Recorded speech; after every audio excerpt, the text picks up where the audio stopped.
खैर, यह आपके पैरों को फैलाने और पार्क में टहलने का समय है। सूरज चमक रहा है और आप मौसम और जीवन का पूरा आनंद ले रहे हैं। तभी आप तेजी से बढ़ते ऊर्ध्वाधर बादल को देखते हैं। पहले चमकदार सफेद, यह खतरनाक रूप से तेजी से घना और स्याह होता जा रहा है। आसमान में अंधेरा छा रहा है और हवा का एक झोंका आपके सिर से टोपी उड़ा रहा है और फिर आपके बाल खड़े होने लगते हैं। यह आपके जीवन के लिए भागने का संकेत है।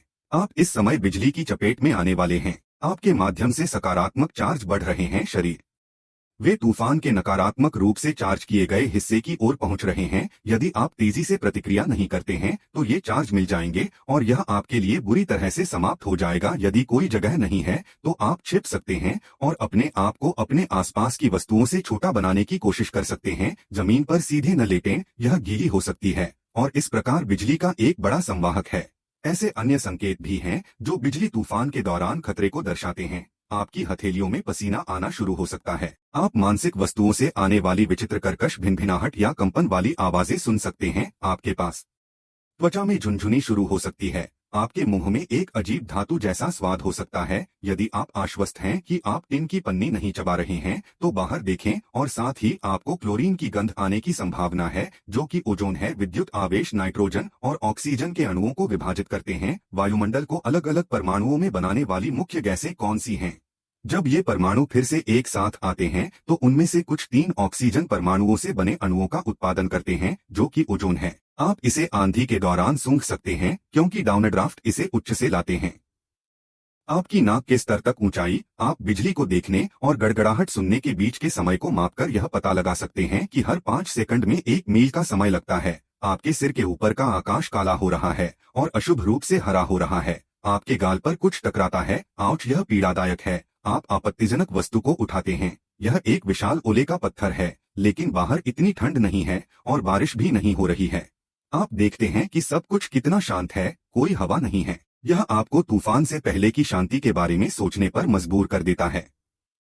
और वास्तव में जल्द ही आपको कुछ शोर सुनाई देता है जो तेजी से आ रहा है और तेज गर्जना में बदल जाता है, जैसे कि एक मालगाड़ी आपकी ओर बढ़ रही है। केवल यह एक ट्रेन नहीं है, यह एक बवंडर है और आपके पास बचने के लिए लगभग कोई समय नहीं है। बादल के पीछे कीप दिखाई नहीं दे रही है मलबे का, लेकिन आप हवा के इस घूमते हुए स्तंभ को किसी और चीज के रूप में समझने की गलती नहीं कर सकते हैं। यदि बवंडर आपको सड़क पर पकड़ लेता है तो अपनी कार से जितना संभव हो उतना दूर हो जाएं। इससे वाहन को आपकी ओर आने से रोका जा सकेगा। उसमें एक खाई मिल जाएगी और कवर। यदि आप अंदर हैं तो अपना सिर हिलाएं, खिड़कियों से दूर हो जाएं और यदि संभव हो तो भूमिगत छिप जाएं। अभी आप समुद्र के किनारे हैं, किनारे पर चल रहे हैं और हल्की हवा का आनंद ले रहे हैं। अचानक आपके पैरों के नीचे की जमीन हिलने लगती है। यह एक भूकंप होगा। अगली अजीबता जो आप नोटिस करते हैं वह है पानी बेहद तेज गति से समुद्र तट से पीछे हट रहा है और अपने पीछे उजागर समुद्र तल की चट्टानें और यहाँ तक कि मछलियां भी छोड़ रहा है। तभी जब आप दूर से गर्जना की आवाज सुनते हैं तो यह सुनामी होती है और आपके पास अपनी जान बचाने के लिए केवल कुछ ही मिनट होते हैं। तुरंत ऊंचे स्थान पर पहुंचें। लहर पहले से ही किनारे की ओर तेजी से बढ़ रही है। यह एकमात्र तरीका नहीं है जिससे सुनामी आप पर आ सकती है। जरूरी नहीं कि यह बड़ी लहरों की एक श्रृंखला के रूप में किनारे से टकराए। सुनामी तेजी से बढ़ते ज्वार की तरह दिख सकती है। यह आमतौर पर साथ साथ चलती है। गंभीर पानी के भीतर अशांति के साथ यह लोगों को सतह के नीचे खींचता है और आपके चारों ओर भारी वस्तुओं को फेंकता है। आप समुद्र के पानी के बुलबुले को घूमते हुए और विचित्र पैटर्न बनाते हुए भी देख सकते हैं। यह एक और निश्चित संकेत है कि सुनामी आ रही है। आपका कुत्ता बेचैन है। वह प्रवेश द्वार को खरोंच रहा है, अपार्टमेंट के चारों ओर घूम रहा है और कोने में छिपने की कोशिश कर रहा है। आमतौर पर शांत और विनम्र कुत्ता अब चिल्ला रहा है और भौंक रहा है। मौसम भी पिछले कई दिनों से पागल हो गया है। एक दिन गर्म है और 24 घंटे बाद ठंडा है। साथ ही आपने देखा है कि धारा पास है। आपका घर जीवंत हो उठा है क्योंकि यह तेजी से आगे बढ़ रहा है। जब आपकी अलमारी में शीशे बजने लगते हैं तो क्या आपको पता चलता है कि इसका क्या मतलब है? यह खड़खड़ाहट 4 झटकों से पैदा होती है। छोटे छोटे भूकंप मुख्य घटना की ओर ले जाते हैं। भूकंप अक्सर समूहों में आते हैं।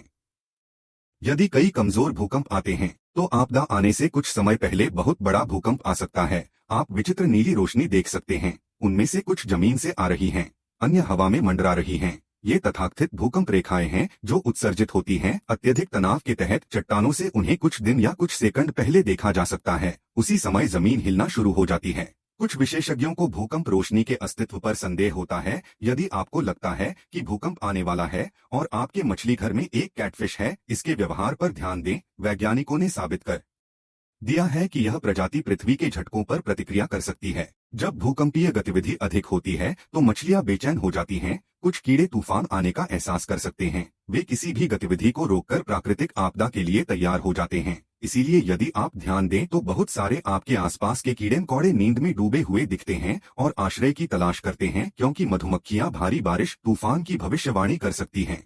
वे बारिश शुरू होने से एक दिन पहले बहुत अधिक मेहनत करना शुरू कर देती हैं। चौकोर लहरें तब उत्पन्न होती हैं जब दो तरंग पैटर्न एक दूसरे से टकराते हैं। यह घटना अद्भुत लगती है, लेकिन केवल यदि आप इसे किनारे से देख रहे हैं तो ऐसी लहरों के साथ खेलने के लिए पानी में उतरने के बारे में सोचे भी नहीं। उस स्थान पर क्रॉस धाराएं होती हैं जो एक कुशल तैराक को भी आसानी से सतह के नीचे खींच सकती हैं। और यदि आप जंगली तड़काती लहरों को ले जाते हुए देखते हैं, समुद्र का मलबा और समुद्री शैवाल भी पानी से दूर रहें। यह एक तेज लहर का संकेत हो सकता है। यह आपको समुद्र से बहुत दूर ले जा सकता है।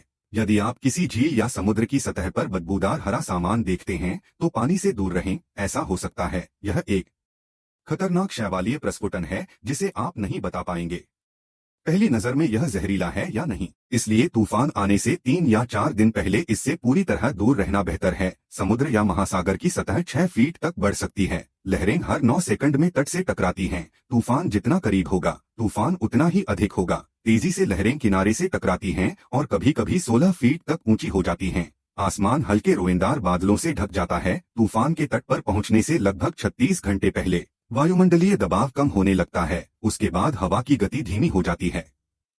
तूफान के तट पर पहुंचने से 18 घंटे पहले आसमान में बाल जैसे बादल दिखाई देते हैं। आसमान खुल जाता है और बारिश होने लगती है। अक्सर निचले इलाकों में पानी भर जाता है। 15 फीट तक पानी भर जाता है। जब तूफान 12 घंटे दूर होता है तो यह एक शक्तिशाली तूफान होता है। तूफान लैंडफॉल से 6 घंटे पहले ढीला मलबा लाना शुरू कर देता है। हवा की गति पहले से ही 90 मील प्रति घंटा है। यह काफी मजबूत है कि बड़े मलबे के चारों ओर उड़ने वाले पेड़ों को तोड़ने और यहाँ तक कि उखाड़ने के लिए और कारों को पलटने के लिए। मान लीजिए कि आप नौकायन कर रहे हैं और कुछ हैं शार्क आपकी नाव का चक्कर लगा रही हैं।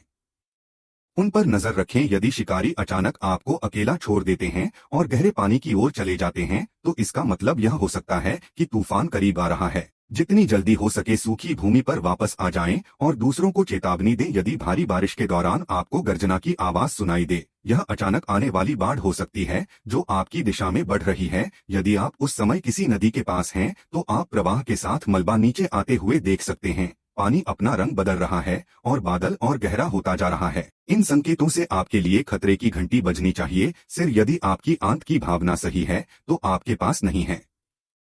समय बर्बाद करने के लिए जितनी जल्दी हो सके उस जगह से दूर जाने की कोशिश करें। अचानक आने वाली बाढ़ अक्सर घातक होती है। यदि आप जंगल में हैं तो खाड़ियों और नदियों में पानी पर ध्यान दें। यदि यह तेजी से गिर रहा है या बढ़ रहा है तो यह एक संकेत हो सकता है भूस्खलन होने वाला है। और यदि आप देखते हैं कि पानी गंदा हो गया है तो अधिक सबूतों की प्रतीक्षा न करें, तुरंत क्षेत्र से बाहर निकल जाएं।